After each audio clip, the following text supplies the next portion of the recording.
کہ حالیہ وبا ایک طرف پوری دنیا میں بلا بن کر ابھر رہی ہے. دنیا میں اب تک 22.5 لاکھ لوگ بیمار اور 1,60,000 فوت ہو چکے ہیں. لیکن دوسری طرف یہ زمین اور انسانیت کی سب سے بڑی موسم بن کر بھی ابھر رہی ہے. اس وبا کی وجہ سے کرۂ ارض کا پولوشن لیول 50% نیچے آ گیا ہے. اور اب اگر کوئی شخص چاند پر کھڑا ہو کر زمین کی طرف دیکھے تو وہ دوربین کے بغیر 7 بر اعظموں کو الگ الگ دیکھ سکتا ہے. وہ زمین کی حرکت بھی نوٹ کر سکتا ہے اور سوتے جاگتے شہروں کا اندازہ بھی کر سکتا ہے. یہ وبا اور گلوبل لاک ڈاؤن زمین کو 19ویں صدی میں لے گیا ہے. فضا دھل گئی ہے اور ہواؤں میں سبزے کی مہک واپس آ چکی ہے. اور یہ کوئی چھوٹا معجزہ نہیں ہے. آپ یہ جان کر حیران ہوں گے کہ دنیا میں پچھلے 1 مہینے میں اموات کی شرح میں 70% کمی آ گئی ہے.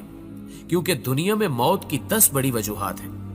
دل کے امراض، کینسر، ایکسیڈنٹس، سانس کی بیماریاں، دورے، الزائمر، شوگر، انفلوئنزا، گردوں کے امراض اور خودکشی. 2019 میں ان 10 وجوہات سے 7,52,00,000 لوگ فوت ہوئے.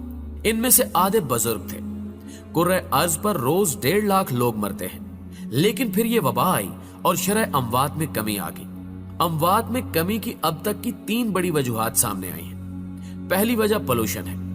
خودکشی اور ایکسیڈنٹس کے علاوہ اموات کی باقی 8 وجوہات کے پیچھے ماحولیاتی آلودگی تھی. گاڑیاں، فیکٹریوں کا دھواں، گلاس ہاؤس ایفیکٹ، 7.5 ارب لوگوں کی روزانہ موومنٹ اور جنگلوں کی کمی نے فضا میں آلودگی پھیلا رکھی تھی. یہ آلودگی سانس کے ذریعے ہمارے جسم میں داخل ہوتی تھی اور ہم بیمار ہوتے چلے جاتے تھے. ہماری ہوا میں 2 قسم کی آلودگیاں ہوتی ہیں. بادلوں سے نیچے کی آلودگی بارش سے کم ہو جاتی ہے، جبکہ بادلوں سے اوپر کی آلودگی کی واحد وجہ ہوائی جہاز ہے. دنیا میں روزانہ 3 لاکھ جہاز اڑتے تھے.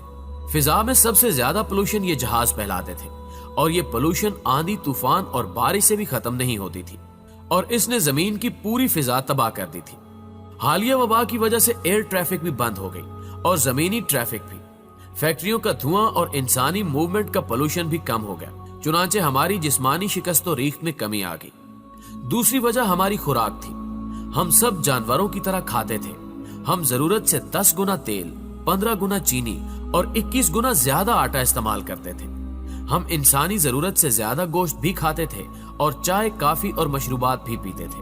یہ خوراک بھی ہمیں بیمار کرتی تھی اور ہماری اموات کی تیسری بڑی وجہ ریٹ ریس یعنی چوہا دوڑ تھی. پیارے دوستو، آپ نے کبھی چوہوں کو دیکھا؟ چوہوں کا پنجرا کھول دیں، یہ پوری طاقت کے ساتھ سر پر دوڑیں گے، لیکن دوڑتے ہوئے انہیں یہ پتا نہیں ہوتا کہ ہم نے جانا کہاں ہے. چوہے ہمیشہ منزل کا تعین کیے بغیر دوڑتے ہیں. دوسرا، اگر کوئی چوہا خوراک کے لالچ میں کسی پنجرے میں گر جائے یا ٹکٹکی میں پھنس جائے تو دوسرے چوہے اس کا حشر دیکھنے کے باوجود باز نہیں آتے. وہ بھی اس کے باوجود ٹکٹکی میں پھنستے اور پنجرے میں گرتے چلے جاتے ہیں اور آخر میں سارے مارے جاتے ہیں. نفسیات دان چوہوں کی اس حرکت کو ریٹ ریس یا چوہا دوڑ کہتے ہیں. ہم انسان بھی چوہے ہیں. ہم بھی منزل کا تعین کیے بغیر سر پٹ بھاگتے چلے جاتے ہیں. ہم بھی دوسروں کے گرنے اور پھنسنے سے سبق نہیں سیکھتے اور ہم بھی گڑھوں میں گرتے اور مرتے چلے جاتے ہیں. ہم ایسا کیوں کرتے ہیں؟ ماہرین حسد کو اس کی سب سے بڑی وجہ قرار دیتے ہیں. حسد انسان کا سب سے بڑا جذبہ ہے. ہم دوسروں کو جلانے اور چڑھانے کے لیے پھانسی تک چڑھ جاتے ہیں. یہ ریٹ ریس، یہ حسد اموات کی تیسری بڑی وجہ تھی. ہم دوڑ دوڑ کر تھک تھک کر مر رہے تھے، لیکن پھر یہ وبا آئی اور دوڑنے والوں کو دیکھ کر دوڑنے والے دونوں رک گئے. ریس بند ہو گئی. سارے چوہے سہم کر اپنے اپنے بلوں کے اندر کرنٹینہ لینے پر مجبور ہو گئے. یوں حسد کا لیول بھی یکدم نیچے آ گیا. چنانچہ ہم اگر دیکھیں تو پولوشن کم ہو گئی. ہم نے خوراک بھی کم کر دی. چائے خانے، کافی ہاؤسز، بیکریاں، ریسٹورانٹ اور شراب خانے بند ہونے کی وجہ سے لوگ گھروں کا کھانا بھی کھانے لگے اور ہم نے ایک دوسرے سے حسد کرنا بھی بند کر دیا. کیونکہ محل والا ہو یا کوٹھڑی والا، دونوں اندر بند ہیں. بڑی گاڑی بھی گیراج سے باہر نہیں نکل رہی اور چھوٹی گاڑی بھی گلی میں کھڑی ہے. لہٰذا کون کس سے حسد کرے گا؟ کون کس سے جالس ہوگا؟ اس دوران 2 اور چیزیں بھی ہوئی. ہمارے دماغوں پر دفتروں اور کام کا سٹریس بھی تھا. ہم مانے یا نہ مانے، ہم اس دباؤ کے نیچے بھی روز کچلے جاتے تھے. آپ ڈیٹا نکال کر دیکھ لیجئے. دنیا میں سب سے زیادہ ہارٹ اٹیکس سوموار کی صبح کو ہوتے ہیں، کیونکہ چھٹی گزارنے کے بعد کام کے خیال سے ہی لوگوں کے دل میں ہول اٹھتے تھے. یہ دفتر جاتے جاتے راستے میں انتقال کر جاتے تھے. دوسرا سماجی نفسا نفسی ہمیں چیریٹی اور فلاح سے دور لے گئی تھی. انسان کے درد سے ناواقف ہو گیا تھا. اور یہ حقیقت ہے کہ انسان جب کسی دوسرے انسان کی مدد کرتا ہے تو اس کی قوت مدافعت میں اضافہ ہو جاتا ہے. یہ اندر سے مضبوط ہو جاتا ہے. اس وبا نے ہمیں کام اور دفتر کے سٹریس سے بھی نکال دیا اور ہمیں دوسرے انسانوں کے قریب بھی لے آئی. چنانچہ دنیا میں شرح اموات کم ہو گئی اور یہ وبا کا ہم پر بہت بڑا احسان ہے. دنیا یقیناً جلد یا بدیر اس وبا کے خطرے سے نکل آئے گی.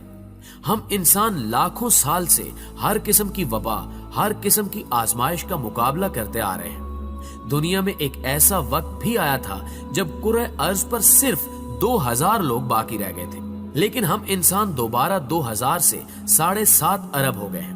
ہم انشاءاللہ اس وبا کو بھی شکست دے دیں گے. لیکن اس وبا کے بعد اقوام متحدہ کو پوری دنیا سے ایک global lockdown charter sign کروانا چاہیے. اس چارٹر کے مطابق پوری دنیا 3 ماہ بعد ایک ہفتے کے لیے لاک ڈاؤن کر دی جائے. دنیا کے تمام ایئرپورٹس، بندرگاہیں، روڈز، ریلوے اسٹیشنز، دفتر، فیکٹریاں، اسکول، پارکس، مارکیٹیں اور میٹنگز بند کر دی جائیں. انسان جہاں ہو وہیں روک دیا جائے. ریسٹورانٹس، بیکریاں اور چائے خانے بھی بند کر دیے جائیں اور موبائل فونز، انٹرنیٹ، ٹیلی ویژن، ریڈیو اور اخبارات بھی.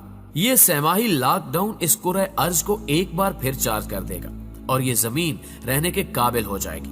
ورنہ اگلا کرونا سپر پاور ثابت ہوگا اور یہ دنیا کی آبادی کو ایک بار پھر 7.5 ارب سے 2000 پر لے جائے گا اور انسان ایک بار پھر پتھر کے دور سے زندگی سٹارٹ کرنے پر مجبور ہو جائے گا. لہٰذا زمین اور زندگی بچانے کے لیے لاک ڈاؤن کے بعد لاک ڈاؤن لازم کر دیا جائے.